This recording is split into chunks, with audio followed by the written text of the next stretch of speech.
পানীত পৰিল বঙাইগাঁৱত অসম নগৰ পানী যোগান আৰু ক্ৰয় প্ৰণালীৰ আঁচনিৰ বাবে আবণ্টিত 31,70,00,000 টকা। বিশুদ্ধ খোৱাপানী যোগানৰ আঁচনিৰ নামত প্ৰহসন। 31,70,00,000 টকীয়া আঁচনি সমষ্টিবাসীয়ে নাপালে এটুপিও পানী। তদানীন্তন মুখ্যমন্ত্ৰী প্ৰয়াত তৰুণ গগৈ চৰকাৰৰ আমোলত ৰাজ্যখনৰ চহৰাঞ্চলৰ ৰাইজক বিশুদ্ধ খোৱাপানী যোগানৰ বাবে অসম নগৰ পানী যোগান আৰু ক্ৰয় প্ৰণালীৰ অধীনত এক আঁচনি হাতত লৈছিল। এই আঁচনিৰ অধীনত 2022 চনত বঙাইগাঁও চহৰৰ ৰাইজক খোৱাপানী যোগানৰ আঁচনিৰ বাবে 31,70,00,000 টকা আবণ্টন দিয়া হৈছিল।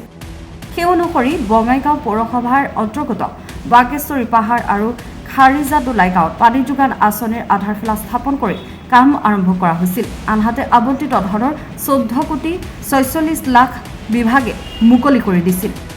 কিন্তু ৰহস্যজনকভাৱে উক্ত পানী যোগান আঁচনিৰ কাম আজি 22 বছৰে সম্পূৰ্ণ নহ'ল। বঙাইগাঁও চহৰৰ ৰাইজেও নাপালে অসম নগৰ পানী যোগান আৰু ক্ৰয় প্ৰণালীৰ আঁচনিৰ এটুপিও পানী। অঞ্চলটোৰ সচেতন ব্যক্তি ভদ্ৰেশ্বৰ বৰ্মনে পানী যোগান আঁচনিৰ নামত সংঘটিত এই দুৰ্নীতিৰ ঘটনা পোহৰলৈ আনি সমস্ত কেলেংকাৰীৰ এক তদন্তৰ দাবী কৰিছে। অসম চৰকাৰে আমাৰ বঙাইগাঁও সমষ্টিবাসীৰ কাৰণে পৰ্যাপ্ত পৰিমাণে দিছে, কিন্তু আমি ব্যৱহাৰ কৰিব পৰা নাই বা আমি ল'ব পৰা নাই।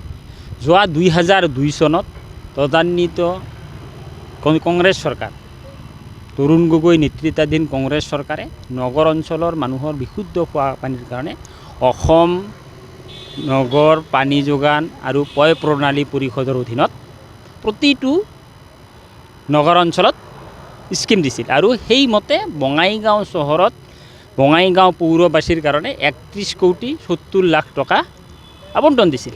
আৰু সেই 31,70,00,000 টকা আবণ্টন দিয়াৰ পিছত বঙাইগাঁও পৌৰসভাৰ এলেকাত দুই ঠাইত, এটা হ'ল বাগেশ্বৰী পাহাৰ আৰু এটা খাৰিজাদোলাই গাঁও, এই দুই ঠাইত এই স্কিম দুটাৰ আধাৰশিলা স্থাপন কৰিছিল আৰু আধাৰশিলা স্থাপন কৰি কামো আৰম্ভ কৰিছিল। ইয়াৰে 14,46,00,000 টকা ইতিমধ্যে মুকলিও কৰি দিছে।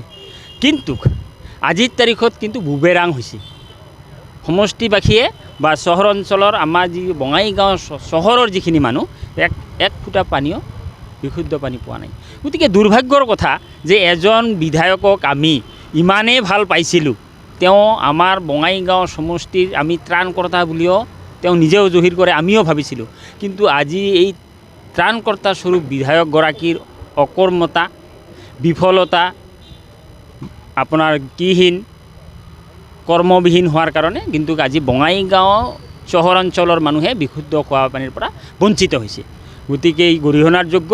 মই আপোনালোকৰ জৰিয়তে আসাম চৰকাৰক অনুৰোধ জনাইছোঁ যে এই যে নগৰ অঞ্চলৰ কাৰণে যি স্কিম দিছিল 31 কোটি টকা, ইয়াৰ এটা পুংখানুপুংখ তদন্ত কৰি কামটো অতি সোনকালে কৰি নগৰ অঞ্চলক পানী যোগান ধৰিব। এছিয়ান ডেভেলপমেণ্ট বেংকৰ পৰা কিছু আবণ্টন দিয়া হৈছে টকা নহয়, এতিয়া এছিয়ান ডেভেলপমেণ্ট বেংকৰ পৰা এতিয়াও আবণ্টনৰ কাৰণে তেওঁলোকে লিখিছে, পইচাটো অহা নাই বুলি কৈছে। কিন্তু এটা স্কিম চলিয়ে আছে, সেই স্কিমৰ ওপৰত আৰু এটা স্কিম জাপি দিব, সেই স্কিমৰ তদন্ত নোহোৱা কৰি, এইটোতো এটা দুৰ্ভাগ্যজনক কথা। কাৰণ মই কৈছোঁ যে পূৰ্বতে দিয়া স্কিমটো যি 31,70,00,000 টকা দিছে, সেই 31,70,00,000 টকাৰ 14,46,00,000 টকা উলিয়াই দিছে।